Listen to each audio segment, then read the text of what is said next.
Welcome back to Good Day, everyone. It's time to run for your lives. Well, not yet, but in a couple weeks, we've got the Zombie Run. We are here with Vicki Churchman, who has slowly put all of this together, and it is quickly coming up to race day, and we are here with Karen, the Mama Zombie. So how does running and a 5K and a zombie all tie in together?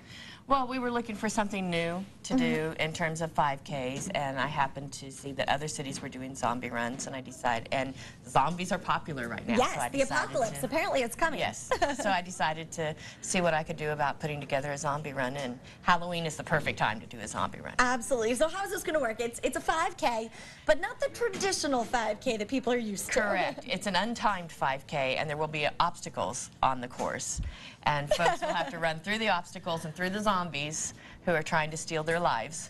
Goodness, I think I would run pretty quickly then. Yes, yes, yes. So we've got our wonderful Mama Zombie, and I'm thinking pregnant ladies can't really run too quickly, but she's not only going to be running and chasing you and trying to steal your life, but she's going to be trying to steal a couple life flags. Life flags, yes. They'll be wearing, the runners will be wearing belts. She's practicing. There she goes.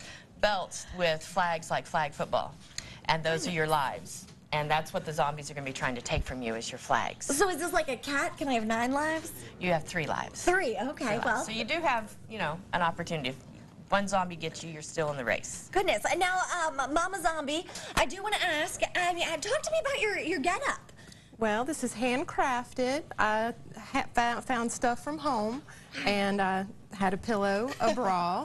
Sewed the pillow onto the bra, cut the baby in half, painted the baby, sewed the baby to the pillow, opened the shirt, and as you can see, I handcrafted the umbilical cord, all based on an idea that a friend has given me. Goodness. And covered them in blood, and here we are. Well, there you go. And you will be running after people. So are you training? Are you getting your legs running? I'm always training. I'm strong.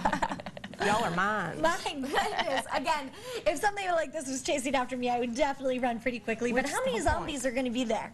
We're not sure at this point. We're going to spread them out, and they're going to be in different places along the track. And we don't want to give too much away. I was going to say, I'm feeling like they're going to be popping out from behind trees and snatching those flags. The run is down the Riverfront Trail. I walked it, and there's lots of places for zombies to hide, and it should be a good time. Are you going to give us a sneak peek on any of these obstacles?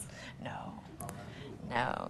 I will say that they're not going to be terribly difficult because the point of this is to have a good time. Sure. So it's not going to be terribly difficult obstacles, but they are going to be out there. Alrighty, well, it's all having a good time. It's all going to support the River Aquarium, which we'll be talking about here in just a few minutes. But first, Kelly, out to you.